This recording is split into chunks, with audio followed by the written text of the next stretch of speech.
Welcome to blocks. இன்னைக்கு நீங்க பார்க்க போறது ஒரு புதிய அத்தியாயம், ஒரு புதிய விஷயம். வா வா ஊது ஊது.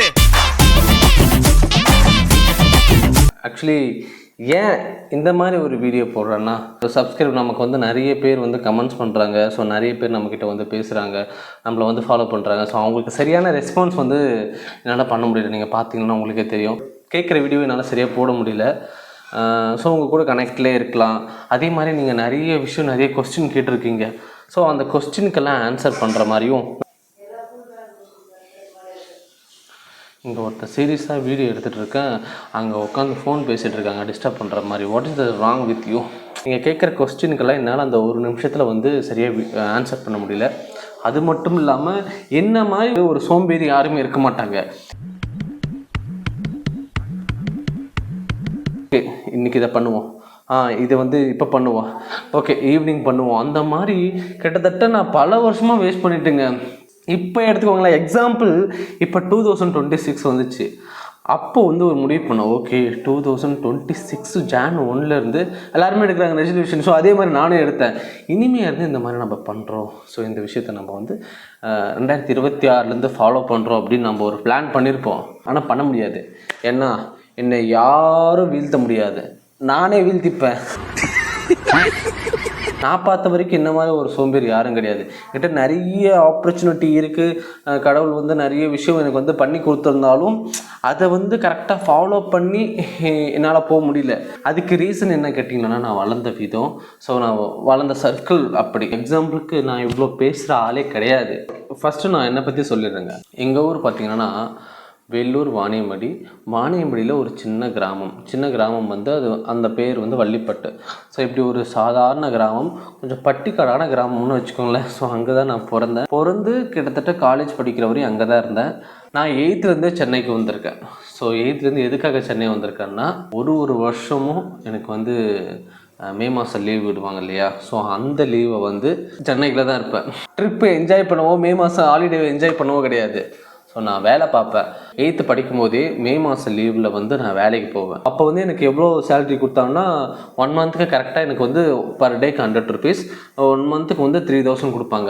அதாவது 9th போகிறோம் இல்லையா, நம்ம ஃபஸ்ட்டு டைம் ஸ்கூல் போகும்போது நிறைய செலவு இருக்கும். அதாவது நோட் புக் வாங்கணும். இப்போ எங்கள் ஸ்கூலில் வந்து புக்கெல்லாம் கொடுப்பாங்க பார்த்தீங்களா. ஸோ அந்த புக்கு அட்டை போடுறதுலேருந்து யூனிஃபார்ம் எடுக்கிறதுலேருந்து எல்லா விஷயத்தையுமே நான் அதில் தான் பார்ப்பேன். ஸோ அந்த 3000 என்னோடய செலவு எல்லாத்தையும் நான் பார்த்துருவேன். அதாவது 8th நான் வந்து வேலைக்கு போக ஆரம்பிச்சிட்டேன். மோஸ்ட்லி எங்களோட செலவுகளை வந்து நாங்களே பார்த்துப்போம். 8th 9th 10th 11th 12th ஒரு 4-5 வருஷமாக மே மாதம் லீவு வந்தாலே அங்கே போய் ஒர்க் போயிடுவோம். ஸோ அங்கே ஒர்க் போயிட்டு சென்னையில் ஒரு மாதம் ஃபுல்லாக வேலை பார்ப்பேன். அந்த வேலையிலேருந்து வர அமௌண்ட்டு அடுத்த ஸ்டடி போகும்போது அதுக்கு தேவையான திங்ஸ் இது எல்லாத்தையும் அப்படி வாங்கி தான் எங்களோட செலவுகளை நாங்கள் பார்த்துட்டோம். என்னோடய ஸ்கூல் லைஃப்லேயே சோகமான ஸ்டோரிஸ்லாம் நிறைய இருக்குது, ஒரு மிராக்கல் ஸ்டோரிஸ் எல்லாம் நிறைய இருக்குது. ஸோ சோகமான ஸ்டோரிஸு அப்புறம் பார்க்கலாம், ஏன்னா ஃபஸ்ட் எடுத்துன்னு வேண்டாம். ஸோ ஃபஸ்ட்டு என் ஸ்கூல் லைஃப்பில் மிராக்கலான ஒரு விஷயம் என்ன நடந்துச்சுன்னா, ஸ்கூலோட 12th மார்க் தாங்க. அப்படின்னா 12th நான் எப்படி படித்தேன் அப்படின்னா, ரொம்ப நல்லா படித்தேனா அப்படின்னு சொல்லிட்டு கேட்கலாம். நல்லா தாங்க படித்தேன். எங்கள் ஸ்கூலில் பார்த்தீங்கன்னா, உண்மையை சொல்லணுன்னா நான் 12th வந்து எங்கள் ஸ்கூலில் டாப்பருங்க. எங்கள் ஸ்கூலில் மொத்தம் 70 பேர் கிட்ட படிப்பாங்க. ஸோ 70 பேரில் நான் தான் ஸ்கூலில் ஃபஸ்ட்டு 12th. ஆனால் மார்க் என்னன்னு மட்டும் கேட்டுறாதீங்க. அது ஏன் ஸ்கூல் ஃபஸ்ட்டு நான் வந்தேன்னாலும் எனக்கே வந்து ஒரு மாதிரி ஷாக்காக இருக்கும். என்னது நான் ஸ்கூல் ஃபஸ்ட்டா? அப்போ வந்து நான் வேலை பார்த்துட்டு இருக்கேன். ரிசல்ட்டை பார்க்குறேன், நான் ஃபுல்லாக ஆல் பாஸ் பண்ணிட்டோம் அப்படின்னு சொல்லிட்டு ஒரு ஹாப்பியாக இருந்தோம். ஸோ ஒரு 2 hour கழிச்சு என்னோட டியூஷன் சார் வந்து கால் பண்ணியிருந்தார். என்ன புவி, மார்க் எவ்வளோ தெரியுமாடா? இவ்வளோ தான் சார். ஸ்கூலில் யார் ஃபஸ்ட்டு தெரியுமாடா? இல்லை சார் இன்னும் தெரில, நான் அப்போ ஒர்க்கில் இருந்தேன், எனக்கு வந்து ஊரில் இருந்தால் தெரிஞ்சிருக்கும். நீ தான்டா ஃபஸ்ட் அப்படின்னாரு. இது நானா?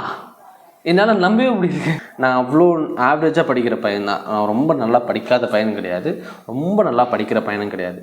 10th வரைக்கும் நான் ரொம்பவே நல்லா படிச்சிருந்தேன். 11th 12th நல்லா படிப்பேன். ஆவரேஜான ஒரு பையன். அந்த மார்க் வந்து எனக்கு உண்மையிலே ரொம்ப ஒரு ஷாக்காக இருந்துச்சு. என்னது நான் ஸ்கூல் ஃபஸ்ட்டா?